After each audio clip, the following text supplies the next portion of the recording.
Aw bisimila FMC News kunnafoni kɛnɛ kan. Bɛn sabatili maliyɛnw yɛrɛ dama cɛ o baaraw sigira Bamakɔ yan CSCB la. Dɔgɔnɔdugu sifinnakaw tɔgɔ la jɛkulu caman ye sigi kɛ walasa ka lasegɛ dɔgɔnɔdugu lakanabaliya ko kan. Sibiridon tɛmɛnen juillet kalo tile 27 Bamakɔ. CSCB Bamakɔ a ye commission de rédaction de la charte ani a ka maawelelenw bisimila juillet kalo tile 22 fo ka se tile 25 ma. An ka jɛ ka u ka kɔrɔfɔ dɔw la. Ne bolo ni ye hakilina ɲuman ye. Hakilina ɲuman don.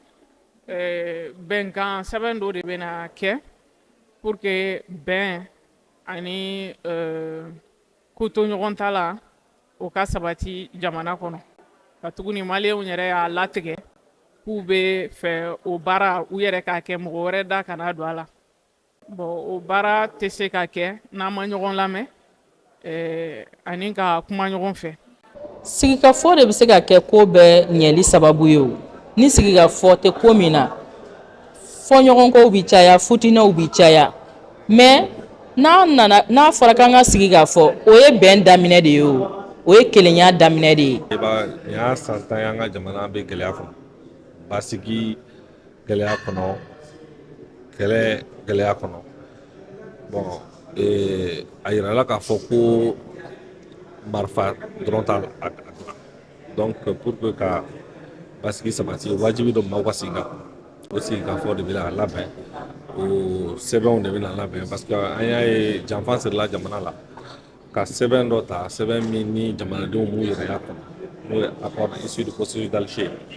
o bilala kɛrɛfɛ bi o accord ko banna donc wajibi don an ka fɛn wɛrɛ bila o nɔ la. Waleya peut-être donc an jɔyɔrɔ far'o fana na baarakɛlaw ka wulikajɔ bonyana pour que démocratie ka na donc n'a fɔra faso jɔ ni syndicaliste welela la a bɛ wele kun bɔ donc an jɔyɔrɔ an b'o fa ni Ala sɔnna pour que jamana in ka taga ɲɛ.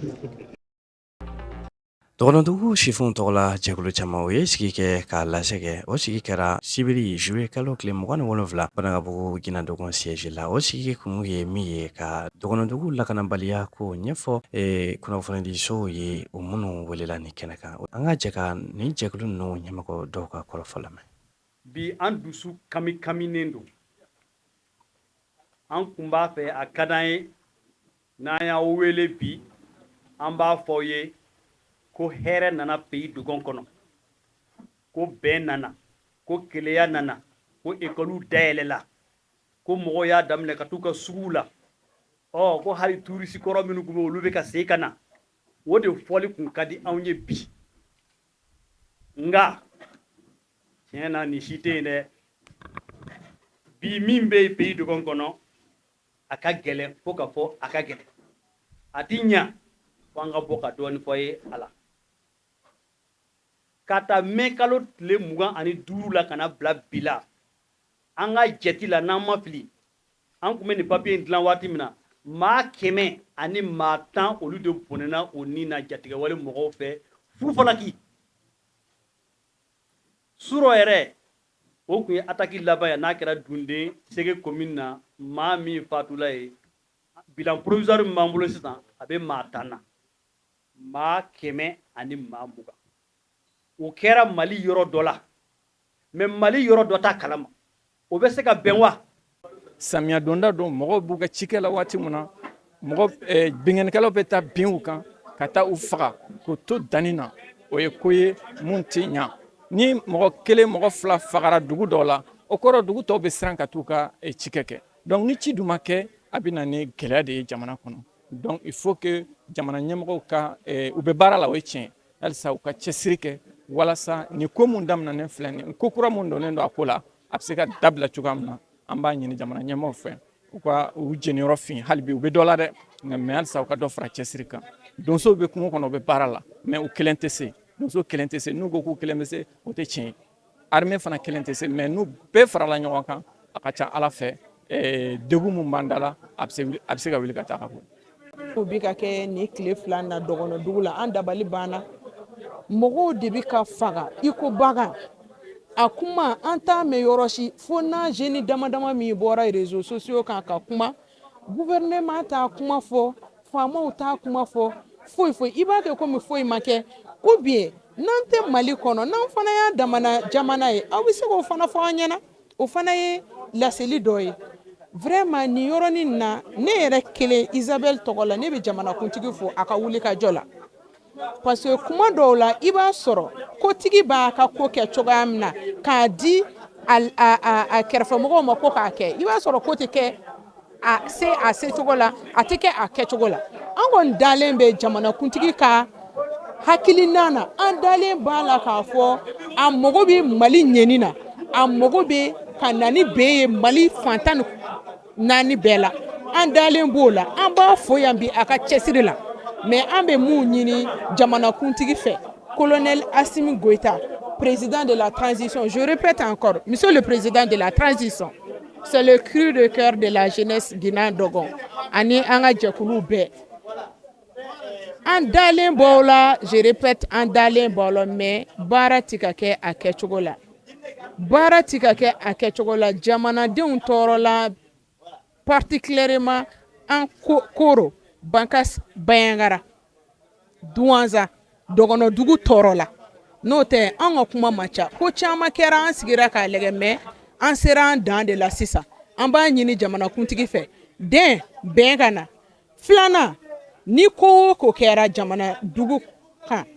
an ka lamini na hali ni mɔgɔ kelen de tanyana an k'a mɛn a ka fɔ journal la autorité min bɛ ka représenter o zone kɔnɔ o ka bɔ ka wuli ka se yen a ka dɔn k'a fɔ autorité bɛ yen donc olu bɛɛ bɛ dɔ fara mɔgɔ ka espoir kan espoir tɛ yen monsieur le président de la transition espoir t'an bolo bilen franchement surtout an jeune fille an jeune femme an de ye victime ye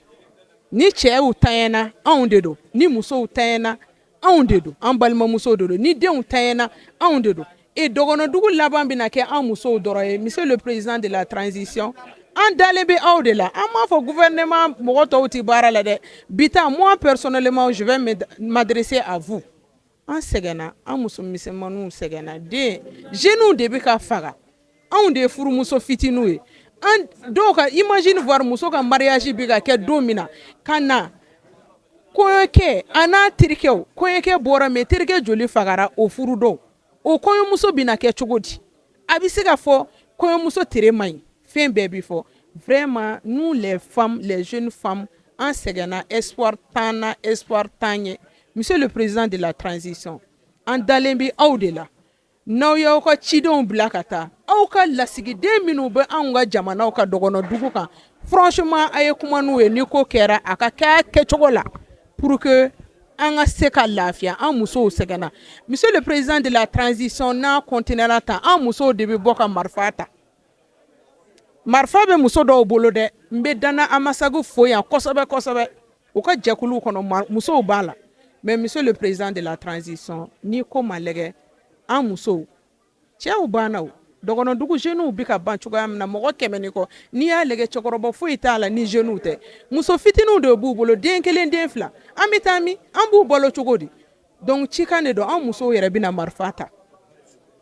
n'an tɛmɛna nin kan an bɛna marifa ta donc ala ka jamana basigi hali ka kunnafoni ta sun na ka tɛntɛn ka da aw kɔrɔ FMC News n balima bamanankan fɔlɔ ani bamanankan minɛnw aw ni ce ne de bɛ dansigi an ka bi kunnafoni kɛnɛ kan aw ni ce aw ka kulomajɔ la aw k'an bɛn waati wɛrɛ